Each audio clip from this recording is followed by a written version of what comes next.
Good morning, students. How are you all? I hope you all are fit and fine and doing your GK work regularly. This is your GK class. Today we will do page number 9, Emotions and Expressions. I hope you all are familiar with these emojis. आप अपने WhatsApp पे emojis देखते हो ना बेटा? So today you have to tell the appropriate emotions with each emojis. First देखो, first expression, this is expression of frowning. What is the meaning of frowning? मतलब हम किसी से नाराज़ होते हैं जब, तो इस तरह का सिंबल शो करते हैं, इमोजीज ऐसे ही बनाते हैं हम. Next is grinning. What is the meaning of grinning? Grinning means laugh. देखो कितना खुल के हंस रहा है ये ना. This is symbol of grinning. Next emoji is of smiling. Smile कर रहा है.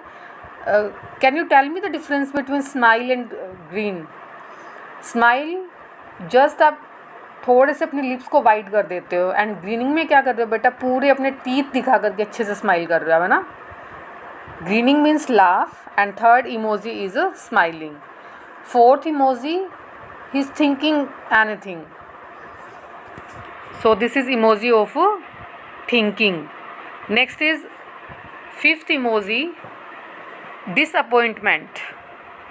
मतलब आपको कोई चीज़ अच्छी नहीं लग रही है ना, तो आप किसी चीज़ से डिसअपॉइंट हो जाते हो, तो this is emoji. Next is worried. आपको किसी चीज़ की बहुत टेंशन हो रही है, तो वरीड में आप इस तरह की इमोजी बनाते हो. Next seventh is, look at this emoji. पूरा मुंह खुला है इसका, है ना. This is astonishment. मतलब आप किसी को देख के सरप्राइज हो जाते हो ना, तो अपना आपका मुंह खुला रह जाता है, वाह ये क्या हुआ ना. So this is astonishment. That means get surprise. Look at eighth emoji, very angry. Next is, अगर आप कंफ्यूज होते हो किसी चीज़ को लेके, then this ninth emoji shows confused. In tenth, as you can see clearly that this is crying. और crying के लिए आप इमोजी क्या करते हो, आपको ये क्राइंग करता हुआ दिखाई दे रहा है ना ये. So this is emoji of crying. Now come to page number 10. In page number 10 you are given hand emojis. किसी में थम्स अप है, किसी में डाउन है ना. इस तरह से आपने 2 फिंगर्स ओपन की हुई हैं, तो आपको बताना है कि ये इमोजीज जो है वो क्या आप रिप्रेजेंट कर रही हैं. First is yes. हम किसी को कहते हैं ना वेरी गुड, ग्रेट का जब सिंबल देते हैं, थम्स अप करते हैं, ओ यस. थम्स जब आप डाउन कर लेते हो अपना, दैट मीन्स डिसलाइक, आपको वो चीज़ अच्छी नहीं लग रही है. थर्ड इज़, किसी को आप बोलते हो वाओ वेरी गुड, किसी की प्रेज़ करते हो, तो इस तरह की इमोजी बना के देते हो आप उसको, हैंड इमोजी. फोर्थ में आपने दोनों हैंड को ज्वाइन किया हुआ है. दिस इज़ किसी को हाई फाइव देना हो या फिर gratitude. What is the meaning of gratitude? That means आप किसी को थैंक्स बोलते हो, तो थैंक्स करने के लिए आप अपने दोनों हैंड को ज्वाइन कर देते हो. Next, this is very easy emoji. You can recognise very easily. This is symbol of victory. आपको किसी चीज़ में जब सक्सेस मिलती है, तो आप इस तरह का सिंबल बना के शो करते हो अपनी सक्सेस को. नेक्स्ट इज़, जैसे हम कोई परफॉर्म करता है स्टेज पे, तो हम बोलते हैं ना a great round of applause. What is meaning of applause? Clapping करते हैं जब हम उसके लिए, बोलते हैं ना give him a great round of applause. Applause means clap करना उसके लिए. नेक्स्ट इज़, आपने 1 फिंगर ऊपर की तरफ शो की हुई है, दैट मीन्स पॉइंटिंग अप. आप जैसे कहते हो ना कि ये ऊपर आपने दे रखा है, तो उसके लिए आप फिंगर अप कर देते हो. इसी तरह से अगर आपने कुछ इन्फॉर्मेशन डाउन में दी हुई है, तो आप क्या करते हो, डाउन की तरफ फिंगर कर देते हो. तो finger up means pointing up, और अगर डाउन होती तो पॉइंटिंग डाउन. किसी को मतलब आप इशारा करके बता रहे हो कि ये चीज़ ऊपर है. नेक्स्ट इज़, वो तो साफ दिखाई दे रहा है बेटा, आपको हैंडशेक कर रहे हो. नेक्स्ट इज़ अगर आप किसी को स्टॉप करते हो तो क्या करते हो, अपना पूरा हैंड खोल लेते हो, please stop, this is symbol of stop. Last is symbol of openness. जब आप पूरा दिल खोल के किसी को कुछ कहते हो तो उसके लिए ओपन कर देते हो दोनों हैंड को, दिस इज़ ओपननेस. मतलब ओपन हार्ट से, खुले दिल से किसी को कुछ थैंक्स बोलना या किसी का वेलकम करना, this is openness. Now come to page number 11, food for thought.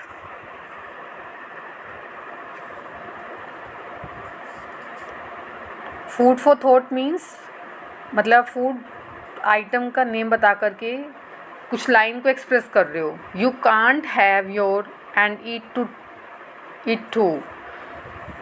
That means enjoy all the benefits of a situation. You can't have your cake, तो फर्स्ट में क्या आएगा बेटा, केक.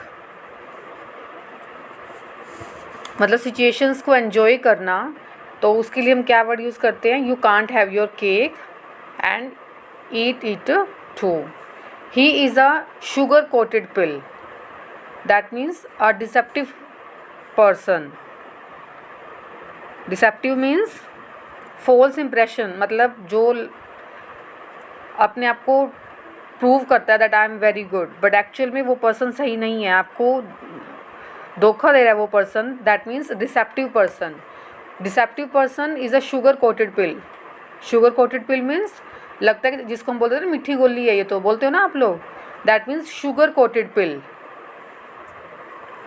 नेक्स्ट इज जो आपको ब्रैकेट में given है, bear improper behaviour और सिचुएशंस.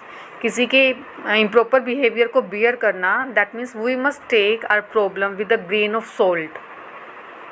तो इसके लिए आप क्या वर्ड यूज़ करोगे, ग्रेन ऑफ सॉल्ट.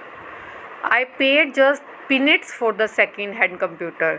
मतलब आप किसी चीज़ को लेने के लिए बहुत कम पे कर रहे हो. To pay the list. जैसे इस पर्सन ने कंप्यूटर लिया तो कंप्यूटर सेकेंड हैंड ले रहा है तो बहुत कम पे कर रहा है, तो उसके लिए हम क्या वर्ड यूज़ कर रहे हैं, peanut for the second hand computer. Peanut means to pay the least, बहुत कम अमाउंट को पे करना. Next is studying science is not everybody's cup of tea. No liking और aptitude. What is the meaning of aptitude, that means ability. मतलब science पढ़ना सबके लिए possible नहीं है, तो उसके लिए आप क्या वर्ड यूज़ कर रहे हो, cup of tea. He looked though butter wouldn't melt in his mouth. To appear very innocent, मतलब दिखना तो बहुत इनोसेंट है ये पर्सन, तो उसके लिए हम क्या बोलते हैं, butter but not melt in his mouth. लग तो ऐसे रहा है बटर की तरह, जैसे मुंह में मेल्ट हो जाएगा, बट इतना इनोसेंट है नहीं ये. It is not use crying over spilt milk. That means worrying over something that can not be changed. मतलब किसी ऐसी चीज़ के ऊपर वरी करना जिसको आप चेंज कर ही नहीं सकते. जैसे स्पिल्ट ऑफ मिल्क, अगर आपसे दूध गिर गया, मिल्क गिर जाता है, तो उसके लिए रोने का कोई फ़ायदा ही नहीं है, तो आप उसको वापस ले नहीं सकते ना. तो इसके लिए आप क्या वर्ड यूज़ कर रहे हो, split milk. That means spilt worrying over something that can not be change. जो चीज़ चेंज हो ही नहीं सकती उसके लिए वरी करने का कोई फ़ायदा नहीं होता. तो इसके लिए आप क्या वर्ड यूज़ कर रहे हो, it is no use crying over spilt milk. We must take the minister's word like a pie in the sky. Pie means promise that can never be fulfilled. Minister जो हैं election के time पे तो बहुत बड़ी बड़ी बातें करते हैं ना, पाई इन द स्काई, बट उनके जो प्रोमिस है वो कभी फुलफिल नहीं होते हैं. तो यही है, मिनिस्टर के वर्ड्स को किस तरह से लेना चाहिए हमें, pie in the sky. Next is the son was the apple of his mother's eye. Apple means यहाँ पे क्या है, एप्पल का मीनिंग क्या होगा, ग्रेट फेवरेट. आप अपने पेरेंट्स के फेवरेट हो ना, सबसे फेवरेट, मतलब आपके पेरेंट्स आप पे बिलीव करते हैं, तो उसके लिए आप क्या वर्ड यूज़ कर रहे हो, apple of his mother's eye. He was in a thick soup as he had lost his father's money. Thick soup means to be in trouble. अगर कोई पर्सन ट्रबल में है तो उसके लिए हम क्या यूज़ कर रहे हैं, thick soup. Now come to page number 12. There is tangible talk. Tangible means clear talk. English language में आपको गिवन है और आपको उसको कॉमन में कन्वर्ट करके बताना है। First and foremost, first is first and foremost, that means most important. अगर आपके लिए कोई चीज़ बहुत इंपॉर्टेंट है तो आप उसके लिए क्या यूज़ करते हो, first and foremost. Second is on second thought. Second thought means rethink और रिव्यू, किसी चीज़ को दोबारा से सोचना, तो उसके लिए हम क्या बोलते हैं, on second thought. Next is 3D effect. 3D effect that means quality of length, width and depth. 3D में यही होता है ना, 3 डायमेंशंस होती हैं। जैसे आप मैथ्स में बात करते हो, एक्स एक्सिस, वाई जेड, मतलब तीनों डायमेंशंस जिसमें आ जाती हैं। तो यहाँ पे हम quality of length, width and depth, तीनों क्वालिटीज़ जब होंगी तो उसको हम क्या बोलते हैं, 3D effect. Next is fourth state, and fourth state क्या होगी बेटा, द प्रेस। फोर्थ स्टेट का मतलब फोर्थ जो ही पावर है, 3 स्टेट के बाद में जो फोर्थ पावर रह जाती है वो किसके पास आती है, मीडिया। जो जर्नलिस्ट होते हैं बेटा, प्रेस, उनको बोलते हैं फोर्थ स्टेट। नेक्स्ट है 5 and dime shop। What is the meaning of 5 and dime shop? A store that sells cheap goods. मतलब आप कोई भी चीज़ लेने जाते हो जो आपको ज़्यादा एक्सपेंसिव नहीं है, ठीक रेट में मिल जाती है, उसके लिए आप क्या वर्ड यूज़ करो, 5 and dime shop। मतलब आप कुछ परचेज़ करने गए तो वो कैसी 5 and dime shop है, मतलब आपको सब कुछ रीज़नेबल रेट पे मिल रहा है। Next is sixth sense. What is the meaning of sixth sense? To have intuition. आप समटाइम बोलते हो ना, मुझे स्ट्रॉन्ग फीलिंग आ रही है आज ऐसा होगा, है ना, तो आप उसके लिए बोलते हो आज मेरी सिक्स्थ सेंस काम कर रही है कि ऐसा होगा। That means to have an intuition. Intuition means strong feeling होना। Next is in seventh heaven. जब आप बहुत ज़्यादा हैप्पी होते हो, वेरी हैप्पी, तो आप क्या बोलते हो, I am on the seventh heaven. That means बहुत ज़्यादा खुश होना। Behind the 8 ball. In a difficult situation, जब आप बहुत ज़्यादा डिफ़िकल्ट सिचुएशन में होते हो तो उसके लिए आप क्या वर्ड यूज़ करते हो, behind the 8 ball. Next is dress up to nines. जब आप बहुत ग्लैमरस लुक देते हो, to wear a glamorous clothes, तो क्या वर्ड यूज़ करते हो, dressed up to nines. Dressed up to nines. Last is 10 to 1। And what is the meaning of 10 to 1? Most probably.